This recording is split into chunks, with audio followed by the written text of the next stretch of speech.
আমি একজনকে ভালোবাসলে আমি সেটা কেন গোপন করব? হ্যাঁ, দরকার আছে? বিকজ অফ ভালোবাসাটা এই যে ভালোবাসাটাই হলো অ্যাক্সিডেন্ট। ভালোবাসাটা কি? আজকে আজকের এই ভিডিও থেকে আপনি কি বুঝলেন? ভালোবাসাটাই হলো accident. So, hello good people, আসসালামু আলাইকুম, it's me Naju, welcome to my another new moto vlog. কি অবস্থা, কেমন আছেন সবাই? আশা করি সবাই ভালো আছেন। আমিও আল্লাহ পাকের অশেষ রহমতে অনেক ভালো আছি। আসলে লাস্ট 1-2 দিন ধরে মোটো ব্লগ আপলোড করা হচ্ছে না বা মোটো ব্লগ করছি না, আই ডোন্ট নো কেন করছি না।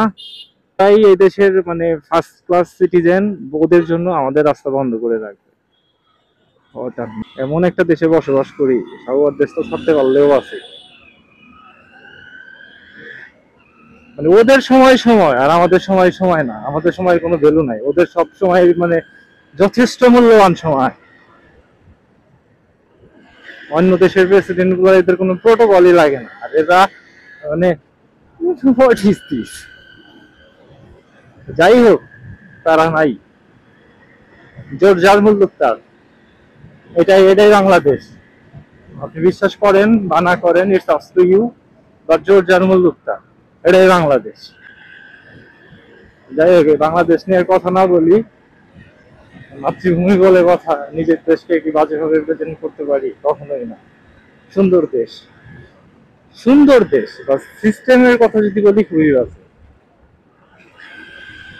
এই যে রিসেন্ট দেখলাম আপনার ইয়াতে ফার্মগেট, ফার্মগেটে কোনো একটা ত্রুটির কারণে একটা মানুষ মারা গিয়েছে, তাকে 5 লাখ টাকা দিচ্ছে, একটা সরকারি জব দিচ্ছে।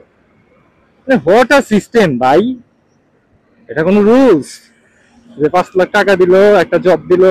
মানে ওর যে দুইটা বা বেবি আছে, ওর ওয়াইফ আছে, মানে ওদের কি হবে? মানে বড় বড় যারা মাথা, যারা মেইন আছে, তোরা মর না। বহুত মানুষ আছে যে তোরা মরলে 5 লাখ না 10 লাখ করে টাকা দিবে। বিশেষ করে যে দেশে আপনার আপনার জীবনেরই কোনো নিরাপত্তা নেই, আপনার যে কোনো সময় যে কোনো কিছু হতে পারে। এর আগে একবার উত্তরাতে ওই আপনার পিলার গাড়ির উপরে পড়ে কিছু মানুষ মারা গেল। ভাই, আপনাদের অসতর্কতার জন্য কিছু মানুষের প্রাণ যাচ্ছে। যাই হোক, এই টপিক বাদ দেই। আসলে সব টপিক নিয়ে কথা বলার আসলে কিছু নাই, মানে বলেও লাভ নাই আলটিমেটলি। মাটিকাটা ফ্লাইওভার রাইট নাও। অফিস শেষ করলাম আজকে, প্রত্যেক দিনের মতো অফিস শেষ করে বাসার দিকে যাচ্ছি। জীবনটা পুরো সার্কাস হয়ে গেছে, মানে কখন যে কি হইতাছে বুঝতেছি না। আমার মনে হয় আমি খুব খুব রিসেন্ট মারা যাব।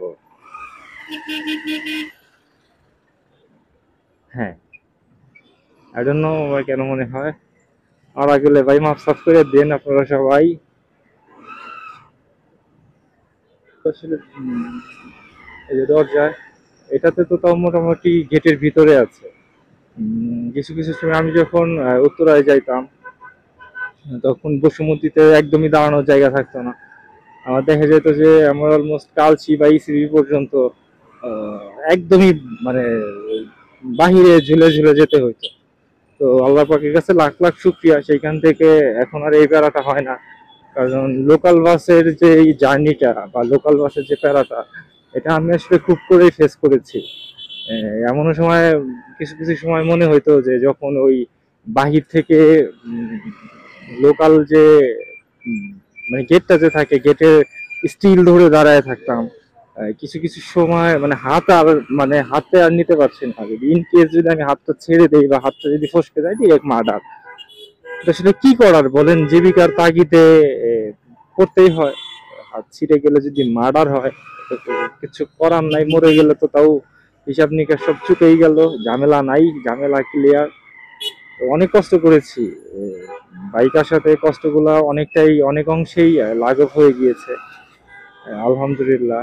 এখন আসলে এই লোকাল বাসের প্যারাটা আসলে এখন নিতে হয় না। আর ঢাকা শহরে ট্রান্সপোর্ট ব্যবস্থা যদি ভালো থাকে, সেই ক্ষেত্রে আপনি খুব ইজিলি আপনি মুভ করতে পারবেন, আর আপনার মুভমেন্ট যত স্মুথ হবে আপনার লাইফটাও তত স্মুথ হবে। It's true. এত সিরিয়ালের ভিতরে প্র্যাকটিক্যাল না পসিবল না। যাই হোক, অনেক টপিক নিয়েই তো কথা বললাম আজকে। যদিও আমি এই দেশের ক্ষুদ্র একটা নাগরিক, আমি পলিটিক্স এইগুলো আসলে কিছুই বুঝি না, বুঝতে চাইও না।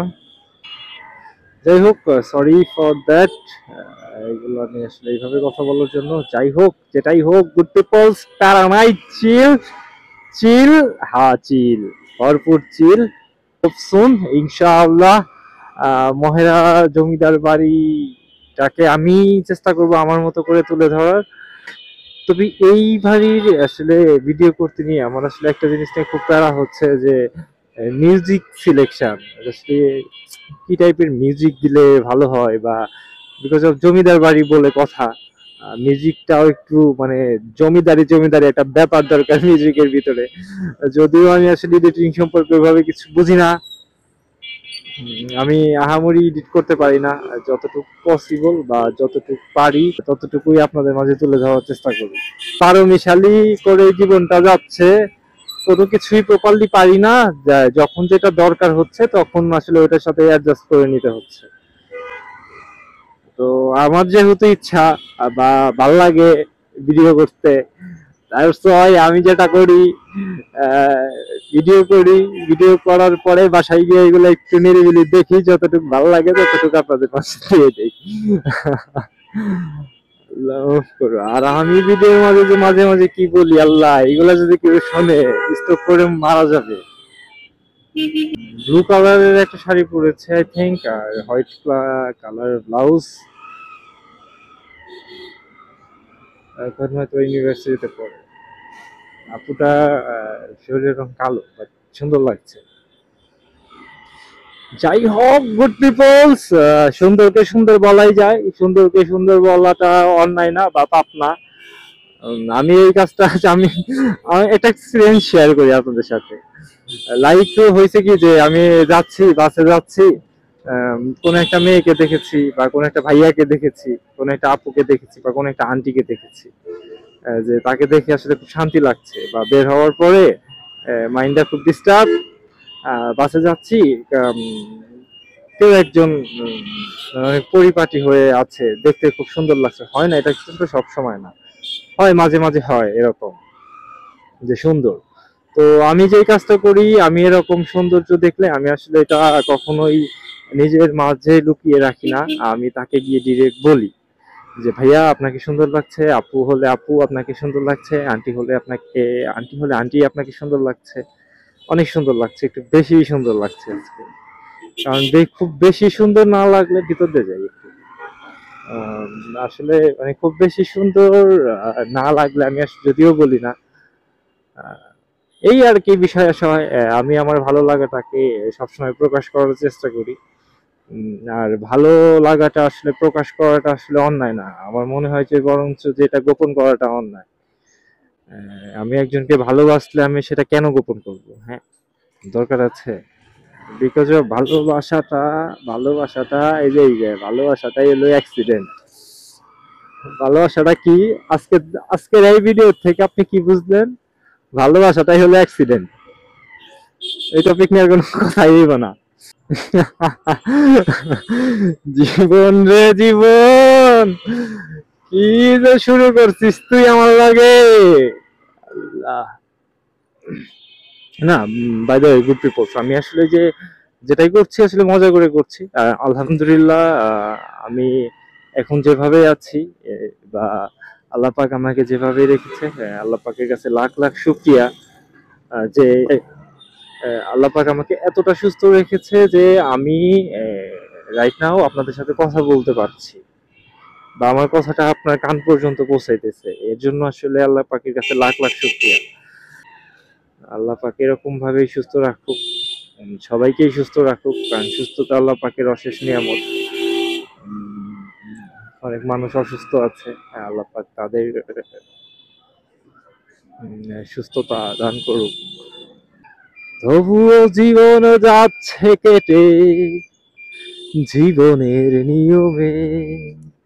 আমি আমার ভিডিওতে ইমোশন রাখার ট্রাই করি, হ্যাপিনেস রাখার ট্রাই করি। সবকিছু মিলিয়েই যেহেতু জীবন, সেক্ষেত্রে আমি সবকিছু রাখারই চেষ্টা করি। মাঝে মাঝে যদিও একটু দোয়া আসলা হয়ে যায়, সো প্যারা নাই। গুড পিপলস, নেক্সট ভিডিও আসার আগ পর্যন্ত আপনারা সবাই সুস্থ থাকেন। আল্লাহ হাফেজ।